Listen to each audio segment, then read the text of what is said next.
కర్నూలులో గత 3 సంవత్సరాలకు పైగా అనుభవజ్ఞులైన వైద్య బృందంతో నాణ్యమైన వైద్య సేవలను అందిస్తున్న జెమ్ కేర్ కామినేని హాస్పిటల్స్ నేడు కామినేని జెమ్ కేర్ క్యాన్సర్ ఇన్స్టిట్యూట్ను ప్రారంభించారు.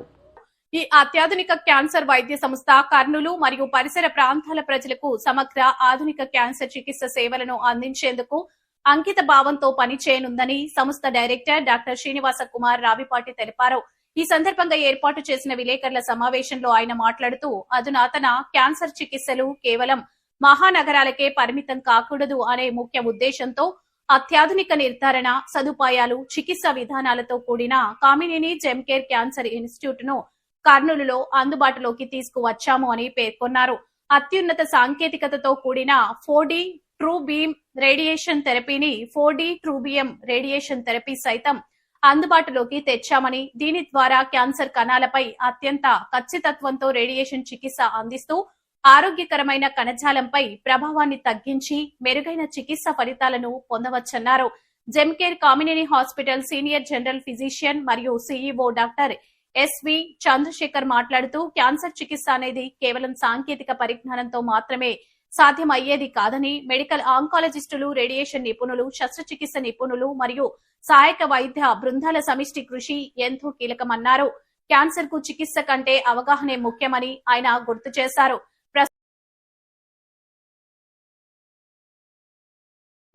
నా పేరు doctor Srinivas Kumar Ravipati. I'm the director gem care hospitals and gem Care Kamineni hospitals cancer centre here.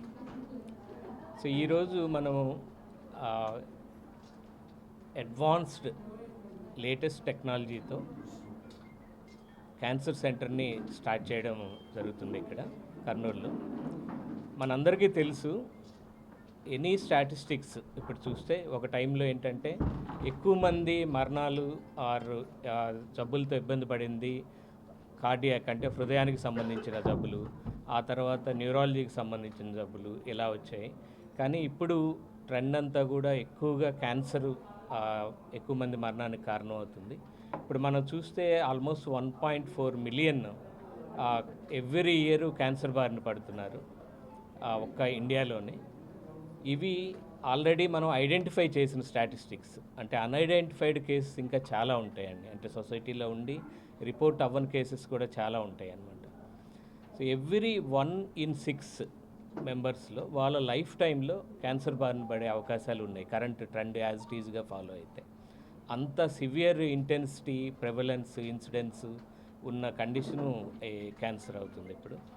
So దీనిలో కూడా చాలా క్యాన్సర్స్, అంటే ఇప్పుడు నోటికి సంబంధించిన క్యాన్సర్ కానీ, అలాగే గర్భాశయ ద్వారం దగ్గర వచ్చేది కానీ, ఇవన్నీ కూడా ఎర్లీగా బ్రెస్ట్ క్యాన్సర్ కానీ మనం ఎర్లీగా కనుక కనిపెడితే అవన్నీ క్యూరేటివ్ స్టేజ్లో ఉంటాయి. అంటే కంప్లీట్గా మనం సర్జరీ చేస్తే వాళ్ళు ఆ క్యాన్సర్ నుంచి పూర్తి విముక్తి పొందడానికి అవకాశం ఉంటుంది. అంటే స్టేజ్ 1, స్టేజ్ 2లో మనం ఐడెంటిఫై చేస్తే.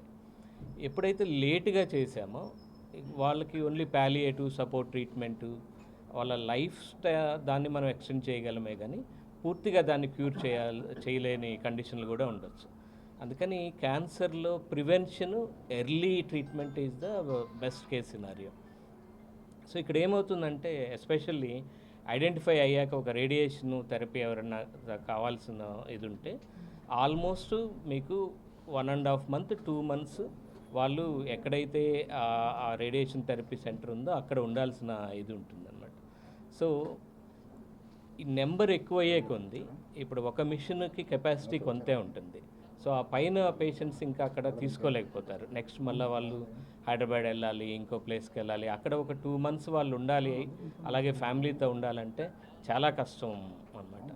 కానీ it is very very important. మనము సొసైటీ దగ్గరికి వెళ్ళి ఎక్కడైతే డిసీజెస్ ఉన్నాయో అక్కడ వాళ్ళని ట్రీట్ చేయడం అనేది చాలా ఇంపార్టెంట్, ఎస్పెషల్లీ దీనికి.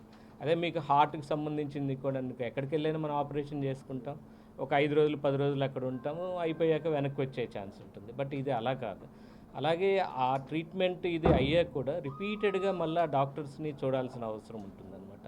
సో అందుకే దీనికి మనము 3 అంచెల ట్రీట్మెంట్ ప్లాన్ ఇది చేస్తున్నాం. ఫస్ట్ ప్రివెన్షన్, అంటే మనము సొసైటీలోకి వెళ్ళి స్క్రీనింగ్ చేసి ఎర్లీగా ఒక 2 గ్రామాలు ఆల్రెడీ అడాప్ట్ చేసుకున్నాము, ఎర్లీగా ఐడెంటిఫై చేసి అలాగే అసలు రాకుండా ఉండాలంటే ఏం చేయాలి, లైఫ్ స్టైల్లో ఎట్లాంటి మాడిఫికేషన్స్ చేసుకోవాలి, ఆ ఎడ్యుకేషను ఇదంతా కూడా మన కమ్యూనిటీ లెవెల్లో జరుగుతుంది.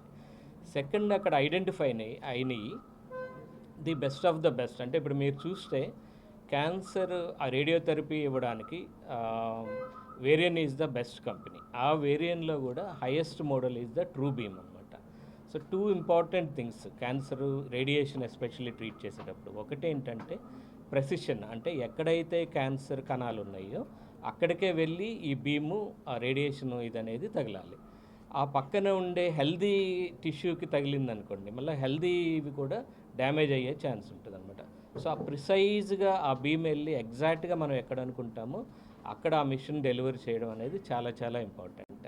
So this is the technological advancement. ఇప్పుడున్న ట్రూ బీమ్లో ఏంటంటే ప్రతిదీ, అంటే ఇప్పుడు మనము బ్రీతింగ్ తీసుకుంటున్నప్పుడు కొన్ని మారుతూ ఉంటుంది ఆ పొజిషనింగ్, దాన్ని కూడా అది ఎక్స్పెక్ట్ చేసి ఓకే ఇది ఒక 1 సెంటీమీటర్ కదులుతుంది, సో నెక్స్ట్ తను బ్రీతింగ్ తీసుకునేసరికి ఇక్కడే ఉంటుంది ఈ క్యాన్సర్ కణాలు అనేది ప్రత్యేకంగా అది మెజర్ చేసుకొని ప్లాన్ చేసుకొని ఇస్తుంది అనమాట. సో ఇలా అడ్వాన్స్డ్ మొడాలిటీస్ ఇప్పటివరకు ఉన్న ది బెస్ట్ టెక్నాలజీతో వచ్చింది మన ట్రూ బీమ్ అనేది. సో అది ఫస్ట్ టైము ఇక్కడ మనము లాంచ్ చేస్తున్నాము. ఇది రేడియేషన్ సంబంధించి. So not only the treatment, not only the technology, the human interface is చాలా ఇంపార్టెంట్ క్యాన్సర్కి. ఎందుకంటే it's a deadly disease feel ఉంటుంది, ఫోబియా ఉంటుంది, వాళ్ళకి చాలా భయాలు ఉంటాయి. అవన్నీ కూడా మనం అర్థం చేసుకొని it's not just the disease, it's a illness. అంటే వాళ్ళ పర్సెప్షన్ ఆఫ్ ద పేషెంట్ కూడా మనం అడ్రస్ చేయాల్సిన అవసరం ఉంటుంది. వాళ్ళ భయాలు, ఆందోళనలు ఏంటి, ఎట్లా అని లాంగ్ టర్మ్ ఆ ఒక ట్రీట్మెంట్తో అయిపోలేదు, ఫాలోఅప్ మీరు మళ్ళీ తీసుకోవాలి, ఇంటికి వెళ్ళాక కూడా ఈ మెడిసిన్స్ వేసుకోవాలి, మళ్ళీ ఒక 2 వీక్స్కి రావాలి, 4 వీక్స్ రావాలి, ఇలా ఇవన్నీ కూడా మనము ఇట్స్ ఏ హ్యూమన్ ఇంటర్ఫేస్. అంటే చక్కగా వాళ్ళతో టైం స్పెండ్ చేసి వాళ్ళకి ఎక్స్ప్లెయిన్ చేసి ట్రీట్మెంట్లో వాళ్ళను కూడా భాగస్వాములు చేయాలన్నమాట. మామూలుగా డాక్టర్ మనం జస్ట్ ప్రిస్క్రైబ్ చేసి ఇదిగో ఇది ఇలా వాడేయండి అనే టైపు డిసీజ్ కాదు క్యాన్సర్ అనేది. So it's a collaboration between the patient and doctor. So ఇది ఓవరాల్గా మన గ్రూప్కి ఇప్పుడు యాక్చువల్గా 4 ఆంకో సెంటర్స్ వస్తున్నాయి. అన్నిటిలో కలిపి ఒక ఎవ్రీ మంత్ వీళ్ళు ట్యూమర్ బోర్డ్ మీటింగ్ పెట్టి ప్రతి పేషెంట్ని కూడా ఆ ట్యూమర్ బోర్డులో ఒక 15-20 మెంబర్స్ డాక్టర్స్ కూర్చొని they will decide what's the best treatment plan అనేది. This includes international doctors involvement కూడా ఉంటుంది ఆ పర్టికులర్ దీనిలో. They will add on the Zoom meeting and then ఇది బెస్ట్ ట్రీట్మెంట్, ఈ పర్టికులర్ టైలర్ మేడ్ ట్రీట్మెంట్స్ అనమాట. So అలా క్యాన్సర్కి సంబంధించి ప్రతి క్యాన్సర్ని ప్రతి పేషెంట్ని విడిగా, అంటే ప్రతిదీ ఓన్లీ ఈ పర్టికులర్ ఇది ఇట్లాగే అని కాకుండా పేషెంట్ ఓరియంటెడ్ ఎవ్రీ పేషెంట్కి టైలర్ మేడ్ ట్రీట్మెంట్ని వీఆర్ ప్లానింగ్ అనమాట. సో దట్ ఈజ్ ప్రత్యేకంగా మనం ఫోకస్ చేస్తున్న ఏరియా అది. ఇదే కాకుండా పాలియేటివ్ ట్రీట్మెంట్, అంటే కొన్ని సందర్భాల్లో మనము ఈ అడ్వాన్స్ ట్రీట్మెంట్ ఎంత ఇచ్చినా కూడా కంప్లీట్గా క్యూర్ చేయలేము ఇందాక మీరు అన్నట్లు. సో అప్పుడు ఏంటంటే వాళ్ళకి సపోర్టివ్ కేర్ అవసరం అనమాట. వాళ్ళ పెయిన్ ఉంటే పెయిన్ తగ్గించడం, ఏది ఇబ్బంది అయితే ఆయాసం ఉంటే ఆయాసం తగ్గించడం అట్లా. సో స్పెషలైజ్డ్గా పాలియేటివ్ కేర్ ఆ కేసు చాలా సందర్భాల్లో ఇక ఇంతకంటే ఏం చేయలేము అట్లా అని.